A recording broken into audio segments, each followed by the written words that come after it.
Ladies and gentlemen, this is Captain Cone. I understand some of you may have been 비상 상황입니다. noise. 비상 상황입니다. 승객 여러분, 기장입니다. 현재 항공기에 심각한 기계적 결함이 발생했습니다. 다급한 기장의 목소리가 기내를 가득 채웠습니다. 창밖으로는 칠흑 같은 어둠이 끝없이 펼쳐져 있었죠. 태평양 상공 37,000피트. 순간 객실의 분위기가 얼어붙었습니다. 저는 그때의 상황이 지금도 선명하게 기억납니다. 등골을 타고 흐르는 식은땀, 부들부들 떨리는 손끝, 그리고 무엇보다 제 마음속 깊숙이 자리했던 그 거만한 우월감이 산산조각 나던 순간까지도요. 모든 승객분들께서는 안전벨트를 단단히 매어주시고 승무원의 지시에 따라주시기 바랍니다. 우리 비행기는 인천국제공항에 비상 착륙하겠습니다. 그 순간 제 머릿속이 새하얘졌습니다. 머리카락 사이로 차가운 땀방울이 흘러내렸어요. 인천이라고요? 한국의 그 공항 말인가요? 불과 몇 분 전만 해도 저는 미개한 아시아의 공항이라며 비웃고 있었는데 이제 저의 목숨을 그곳에 맡겨야 한다니. 안녕하세요. 저는 미국 유나이티드 항공 수석 승무원 제인 앤더슨입니다. 그날 아침도 평소와 다름없이 시작됐습니다.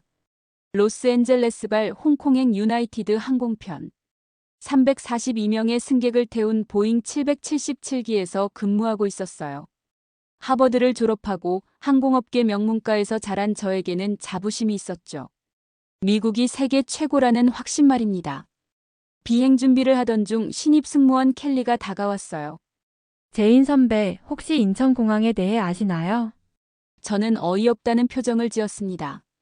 도쿄나 베이징은 몰라도 인천이요? 한국은 그냥 중국 옆 작은 나라 아닌가요? 켈리의 눈이 동그래졌어요. 그런데 만약 비상 상황이 생기면 인천으로 가야 할 수도 있대요. 저는 코웃음을 쳤습니다.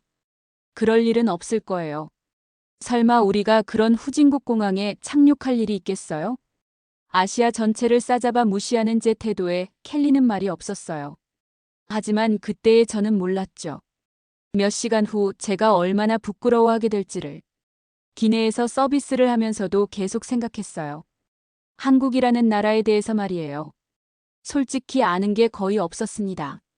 K-팝이니 뭐니 하는 걸 들어본 적은 있지만 그냥 아시아의 작은 나라 중 하나라고만 생각했거든요.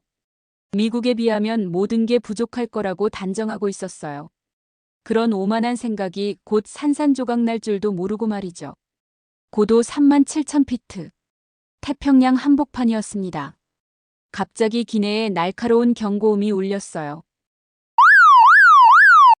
제 심장이 빠르게 뛰기 시작했습니다. 14년간 승무원으로 일했지만 실제 비상 상황은 처음이었거든요. 산소 마스크가 천장에서 떨어졌어요. 승객들이 당황하기 시작했습니다. 아이들이 울음을 터뜨렸고 어른들은 불안한 표정으로 창밖을 내다봤어요.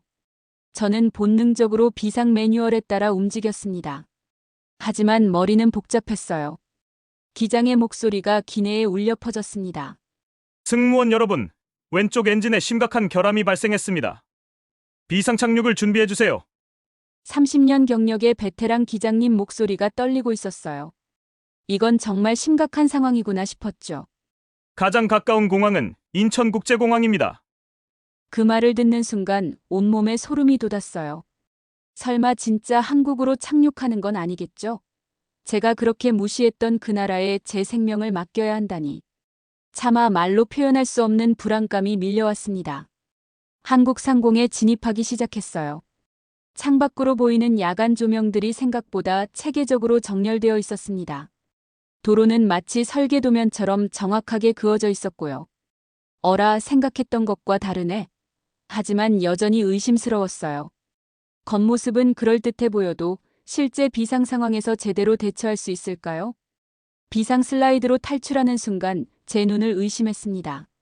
40대의 특수 차량이 완벽한 V자 대형으로 배치되어 있었어요. 마치 군사 퍼레이드를 보는 것 같았죠. 열화상 카메라 드론들이 승객들의 안전을 실시간으로 모니터링하고 있었고요. 그때 한 남자가 다가왔습니다. 342명, 승객 15명, 승무원 전원 안전 확인. 이쪽으로 모시겠습니다. 키가 크고 단정한 외모의 남자였어요. 가슴에 달린 명찰에는 구조대장 강현우라고 적혀 있었습니다. 어떻게 벌써 정확한 인원수를 알고 있는 거죠? 강현우가 저희를 안내한 곳은 승무원 전용 3층 VIP 타워였어요. 1층에는 의료진료실, 2층에는 수면실과 샤워실, 3층에는 스카이라운지가 있었습니다. 믿을 수 없었어요. 개인 전용 락커에는 이미 제인 앤더슨이라고 적힌 네임택이 붙어 있었거든요. 어떻게 제 이름을? 강현우가 차분하게 대답했어요. 승객 명단을 미리 받아서 준비했습니다. 안심하셔도 됩니다. 미국 공항이었다면 담요도 겨우 받았을 텐데 여기는 완전히 달랐어요. 제가 알던 아시아의 모습이 아니었습니다. 샤워실에 들어가 보니 수건까지 개인별로 준비되어 있었어요. 심지어 제 이름이 수노인 수건이었죠. 이런 세심한 배려를 받아본 적이 없었습니다.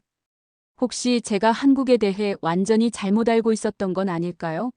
마음 한구석에서 의문이 들기 시작했어요. 3층 스카이라운지에서 창밖을 내다보니 더욱 놀라운 광경이 펼쳐졌습니다. 홀로그램 승무원이 15개 언어로 동시에 안내를 하고 있었어요. 이건 영화야. 저도 모르게 중얼거렸죠. 수화물 자동 분류 로봇 50대가 1분 만에 전체 수화물을 정리하고 있었습니다. 강현우가 저희를 메인 통제센터로 안내했어요. 들어서는 순간 입이 벌어졌습니다. 거대한 곡면 스크린에 아시아 전체 항공망이 실시간으로 표시되고 있었거든요. 라스베이거스 카지노보다 더 첨단이었어요. 저희는 수화물 분실률 0.0008%를 달성했습니다. 담당자의 설명을 들으며 놀랐어요.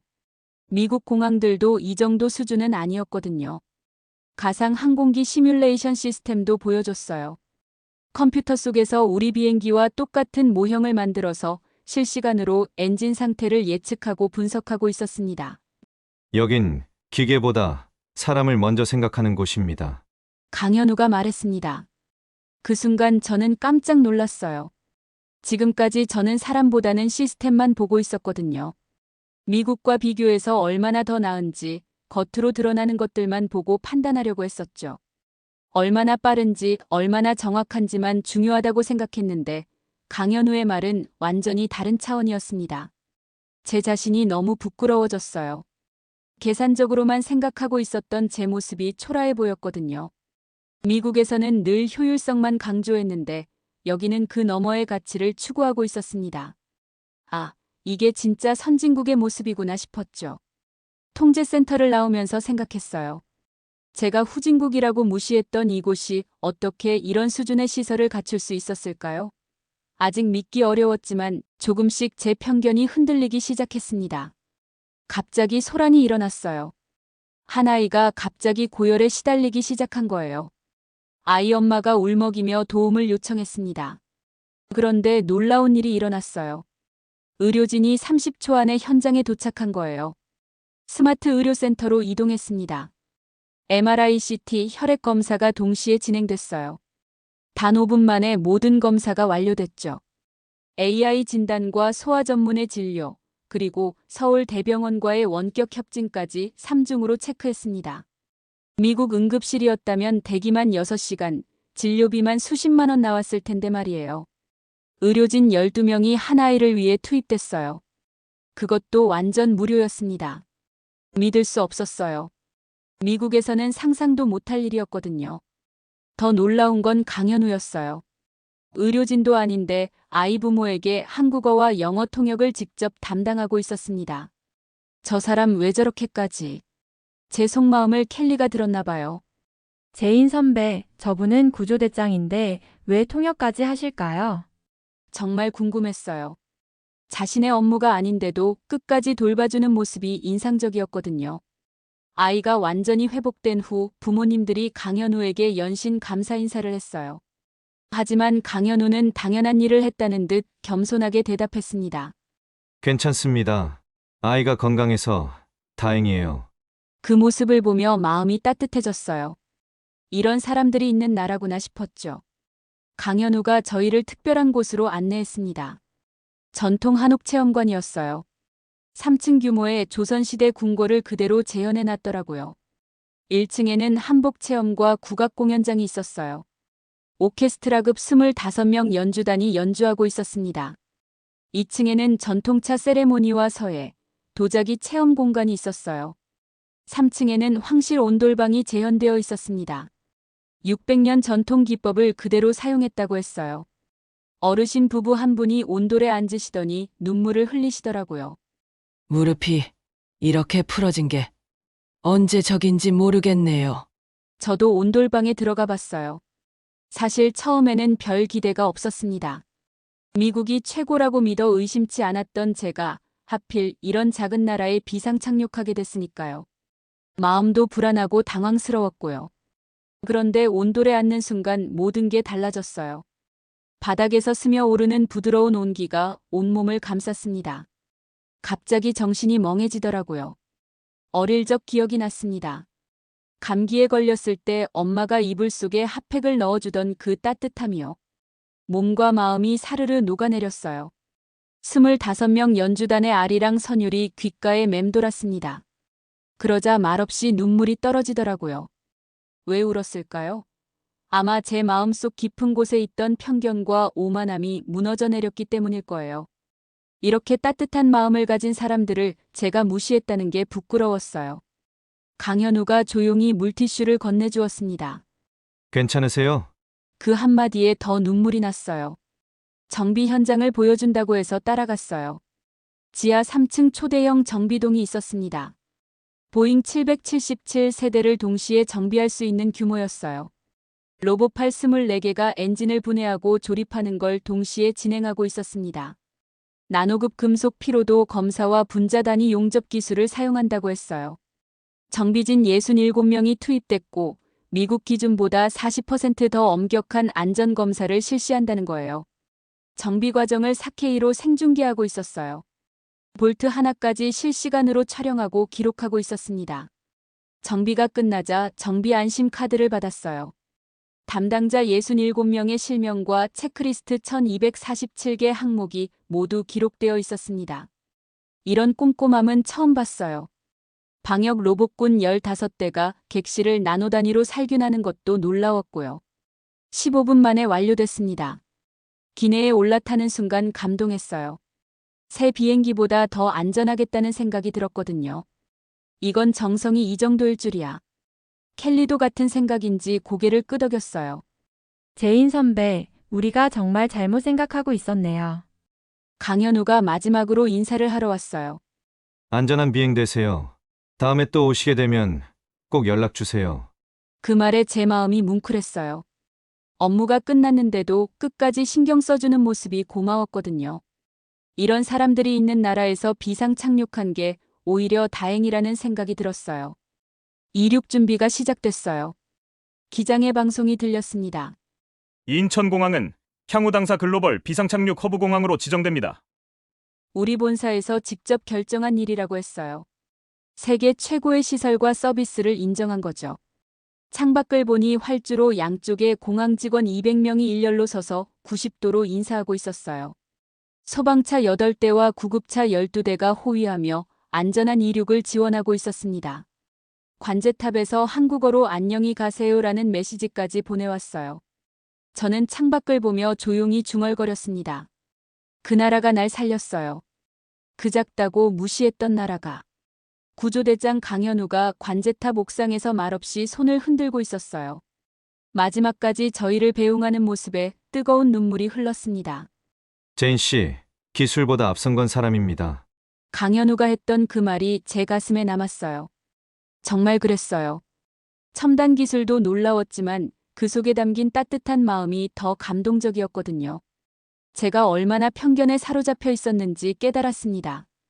3개월 후 저는 한국노선 전담 승무원이 되어 인천공항을 다시 찾았습니다. 강현우가 여전히 그 자리에서 승객들을 맞이하고 있었어요. 다시 오셨네요.